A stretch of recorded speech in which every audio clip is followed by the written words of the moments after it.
नमस्ते दोस्तों, astro destiny में आपका स्वागत है। आज जो टॉपिक पे हम डिस्कस कर रहे हैं कि जो बेसिकली एस्ट्रोलॉजी में सोल पर्पस का एक क्वेश्चन उठता है। एक तो तरीका होता है कि हम लाइक बुद्धा, महावीर, जिन्होंने मेडिटेशन या उनके थ्रू जो एक जर्नी होती है सोल की, कि आखिर लाइफ का अल्टीमेटम गोल क्या है या क्या चीज़ है। एस्ट्रोलॉजी में कुछ व्यूज़ आते हैं या कुछ इस तरह के आइडिया या इस तरह के कॉम्बिनेशन हैं चार्ट के थ्रू कि हम लोग देख सकते हैं कि एक हमें मोटा मोटा एक इंडिकेशन मिलता है कि हमारा कनेक्शन या हमारे डिज़ायर या हमारा बेसिकली कहाँ पर हमारे को किस फील्ड के अंदर है जो हमें ग्रो करना है, किस फील्ड को हमें छोड़ना है। तो लाइक जैसे जितने भी अपने टेक्स्ट हैं या जितने भी शास्त्र हैं उसमें मान लो केतु प्लेनेट को, राहु केतु को एक पास्ट लाइफ के कर्मा से हमने जोड़ा है कि इनकी प्लेसमेंट जिस हाउस पे होती है या जिस साइन में होती है, तो उसको थोड़ा सा हम लोग स्टडी कर रहे हैं कि हम ये देख रहे हैं कि फर्स्ट से लेके 12 तक मान लो राहु केतु का जो पोजिशन है फर्स्ट 7, ये हमेशा एक चीज़ ध्यान में रखिए कि ये हमेशा अपोजिशन डायरेक्शन में होते हैं 180 डिग्री पे। जैसे लाइक राहु अगर आपका फर्स्ट हाउस में है तो 7th में आपका केतु मिलेगा, अगर सेकंड हाउस में राहु है तो 8th हाउस में आपका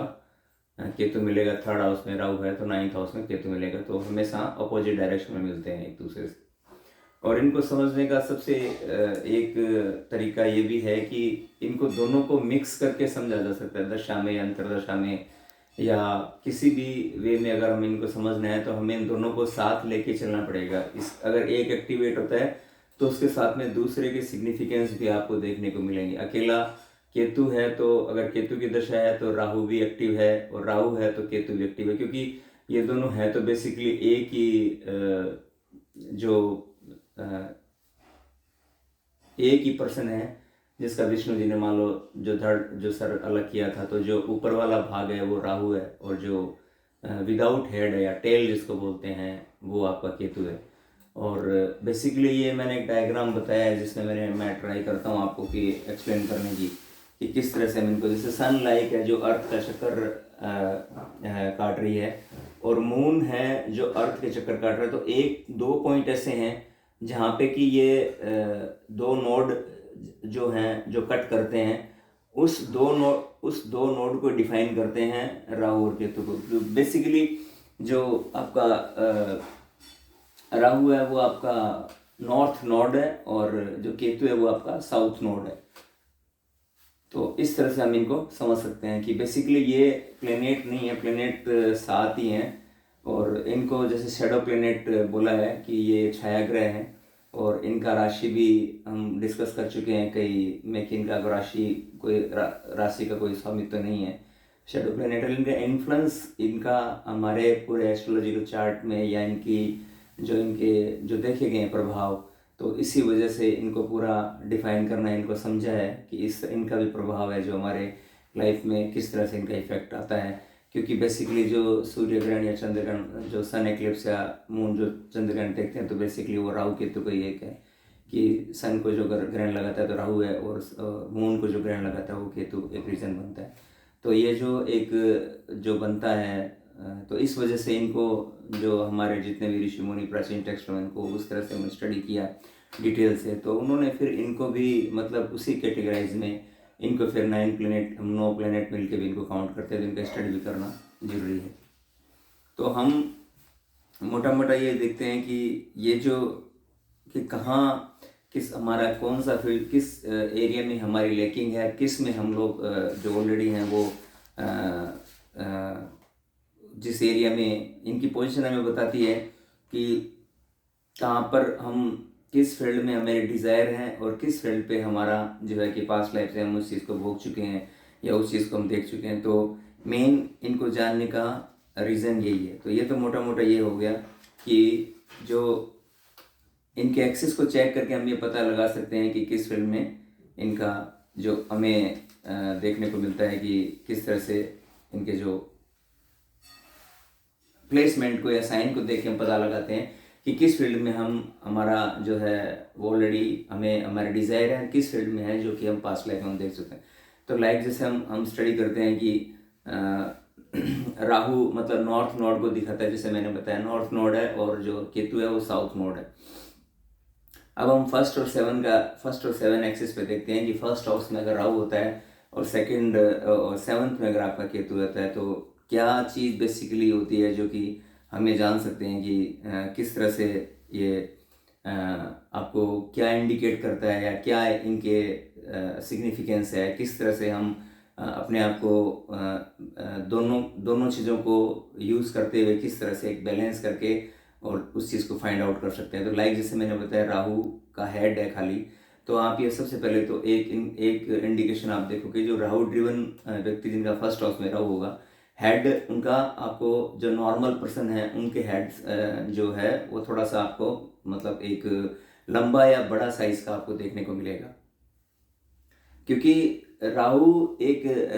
जो एक अधूरी इच्छा है हमारी, मतलब कि हम ऐसा कह सकते हैं कि जो पास्ट लाइफ में कोई ऐसी एक हमारी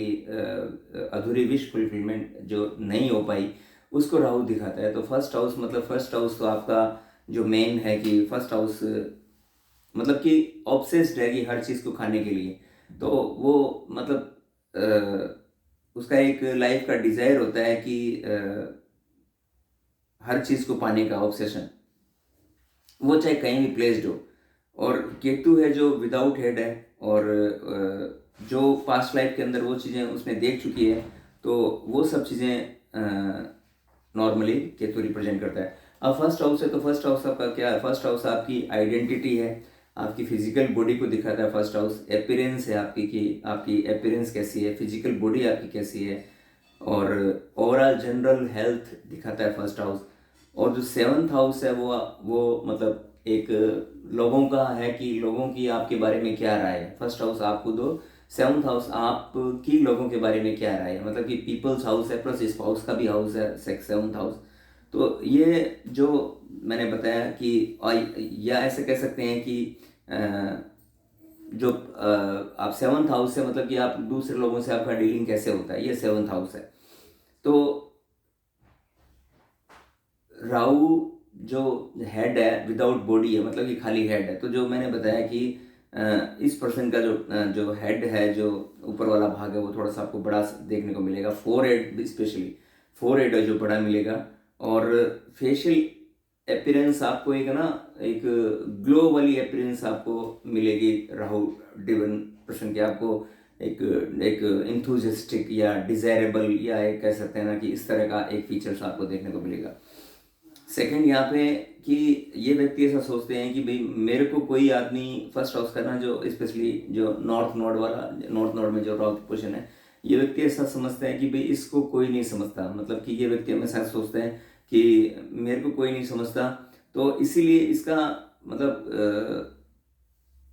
कि इसको लोग बहुत क्रिटिसाइज ज़्यादा मिलता है इस व्यक्ति को। तो ये ऐसा समझता है कि भाई मेरे को कोई नहीं समझता, और ये जो पर्सन है ये अपनी पर्सनालिटी मतलब खुद डेवलप करना चाहते हैं कि हम पर्सनालिटी हम अपनी खुद डेवलप करेंगे, और किसी के दूसरे पर्सन की डिफाइन करने से अपनी पर्सनालिटी पे ये इनका इतना इन्फ्लुएंस नहीं होता जितना ये खुद अपनी ओवन पर्सनालिटी को डेवलप करने में हैं। तो क्योंकि राहु क्या रिबेलियस फोर्स है कि ये मतलब किसी को ये दूसरे पर्सन की क्रिटिसिज्म को ये बर्दाश्त नहीं कर सकता, और तो ये अपने आप को एक है ना अलोन मतलब अकेला महसूस अपने आप को इस ऐसे अनयूजुअल बिहेवियर में देखता है, और ये अपनी खुद की आइडेंटिटी को तलाश करने में लग जाते हैं। मतलब अपने आप को एक एकांत में रख के या अलोन रख के या इस तरह से एक अनयूजुअल बिहेवियर देखने को मिलता है कि कोई पर्सन कि मैं, क्योंकि वो पर्सन खुद की आइडेंटिटी या खुद को ग्रो करने में लगा हुआ है, क्योंकि पास्ट लाइफ में वो सब चीज़ें वो नहीं भोग पाया है, जो चीज़ उसको मिलनी चाहिए थी, जो पर्टिकुलर फर्स्ट हाउस से रिलेटेड जो चीज़ है वो उसको नहीं मिल पाई। तो उसको फाइंड आउट करने के लिए, अपनी आइडेंटिटी को वो खोजने के लिए वो खुद ही लग जाता है, न कि वो दूसरे, क्योंकि वो पास्ट लाइफ में वो चीज़ें देख चुका है, दूसरों के लोगों की राय या दूसरे लोगों की क्या कहते थे, क्या क्रिटिसाइज होता था। तो अब चूंकि प्रेजेंट लाइफ में वो ये सब चीज़ें नहीं देखना चाहता, वो खुद को डेवलप करना चाहता है। तो उसी में उसका इससे इफेक्ट क्या आता है? इससे इफेक्ट ये आता है कि जो सेवन्थ हाउस है, जो इसका अपोजिट है, वो जस्ट मान लो मैरिड लाइफ में थोड़े से वहाँ पे सफरिंग मिलती है इनको। रीज़न क्या है कि कई बार तो क्या है कि उनको पार्टनर से कॉम्प्रोमाइज़ करना पड़ता है, बट मतलब कि वो उनको सेटिस्फाई नहीं कर पाते हैं कि भाई मेरा मतलब मेरे अंदर क्या थॉट है, मतलब वो अपने आप को नहीं समझा सकता कि भाई वो क्या चाह रहा है। मतलब ये उसके एक माइंड की एक प्रॉब्लम है कि वो नहीं समझा सकता कि वो लगा हुआ तो है अपनी पर्सनैलिटी को, क्योंकि उसको वो चीज़ें उसने नहीं भोगी है तो उसको डेवलप करने में लगा हुआ है, तो इसलिए वो 7th हाउस पे उसका ध्यान हट जाता है। तो वो टोटल अपने पे पूरा फोकस है कि भाई वो अपने आप को निखारने का काम करता है। तो जबकि केतु जस्ट क्या है, केतु 7th हाउस की चीज़ को, केतु केतु हमारा मान लो कि भाई 7th हाउस मैरिज का है, स्पाउस से रिलेशन का है, तो 7th हाउस ऑलरेडी क्या है कि एक केतु एक स्पिरिचुअलाइजेशन प्रोसेस है, मतलब कि स्पिरिचुअलिटी का प्लेनेट है। कि जो उसने 7th हाउस को, केतु तो 7th हाउस की चीज़ों को देख चुका है, वो पास्ट लाइफ में उसने वो सब चीज़ें देख चुकी है, तो उसका वहाँ से ध्यान हटता है। तो यहाँ पे जो मैरिज है वो थोड़ी सी डिफिकल्ट सिचुएशन देखने को मिलती है, कि कुछ प्रॉब्लम रिलेशनशिप में यहाँ को देखने को मिलती है,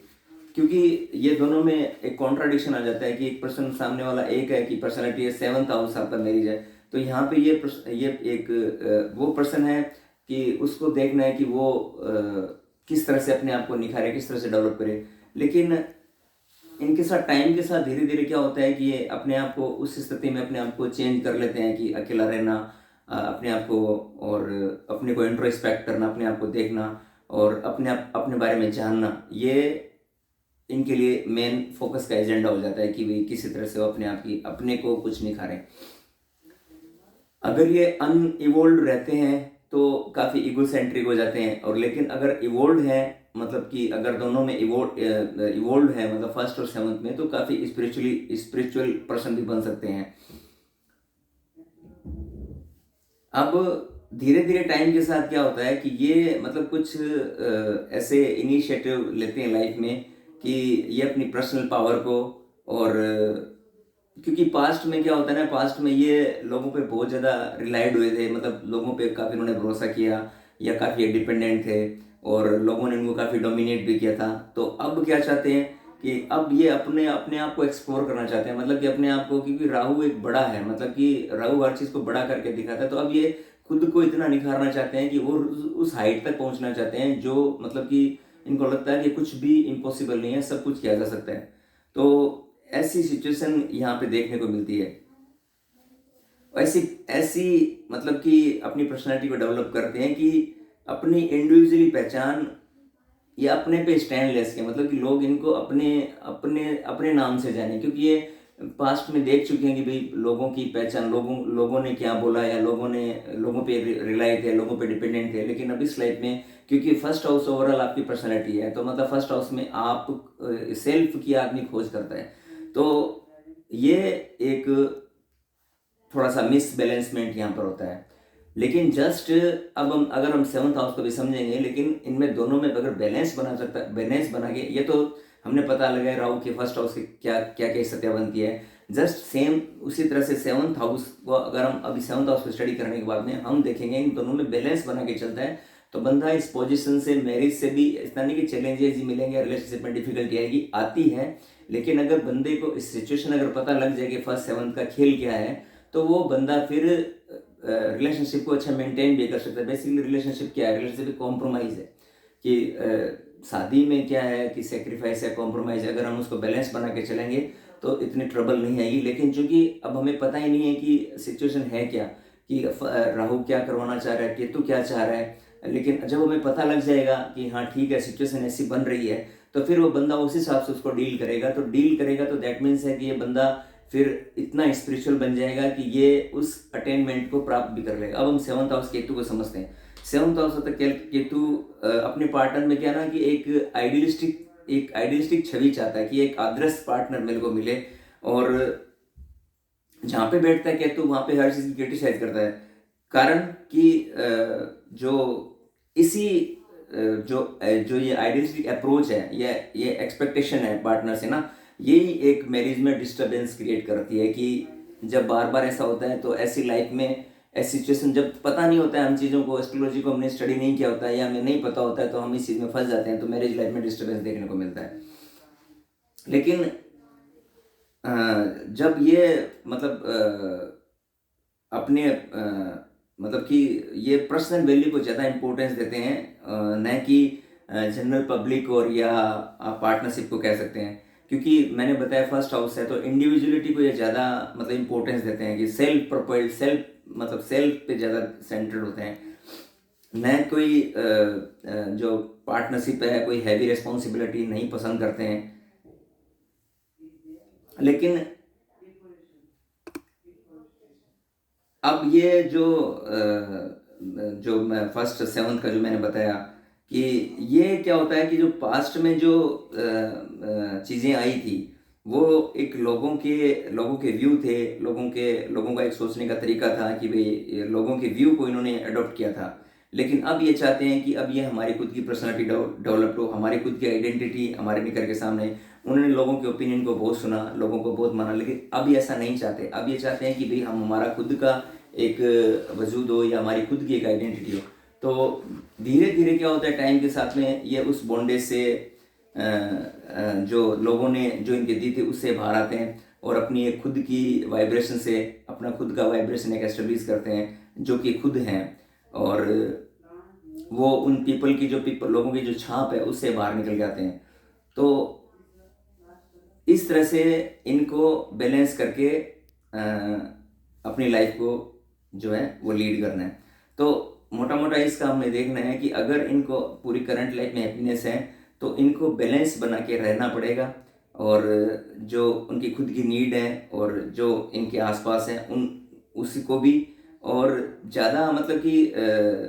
उस पे नहीं भागना है, एक ऑब्सेशन नहीं लेना है, अपने को इंडिपेंडेंट या अपने को इस तरह का क्रिटिकल नहीं बनाना है कि मतलब कि भाई ताकि रिश्ते में कोई प्रॉब्लम ना आए। अदरवाइज क्या है कि राहु केतु फर्स्ट सेवन को बिना समझे बिना मैरिज लाइफ में थोड़ी सी डिफिकल्टीज आने की पॉसिबिलिटी बन जाती है। अगर हमने इसको समझ लिया या हमने इसको जान लिया कि इस तरह का नेचर है प्लेनेट का या इस तरह का हमारा ये ऑरा है और हमारे को इस एरिया में इस तरह से हमें बैलेंस करके चलना है, तो अगर हम ये समझ जाते हैं तो फिर इतनी डिफिकल्टीज नहीं आती है। तो आज हमने बेसिकली फर्स्ट और सेवन को समझा है। हम अगले वीडियो में सेकंड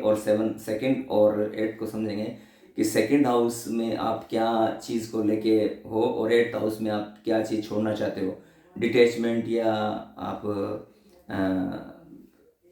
सेपरेशन डिटैचमेंट या जो केतु का जो नेचर है। तो उस तरह से हम सेकंड और एट का कॉम्बिनेशन पढ़ेंगे नेक्स्ट वीडियो में। तो thank you so much for living and हम कल मिलते हैं फिर नेक्स्ट वीडियो के साथ में। Thank you so much for watching this video. Thank you.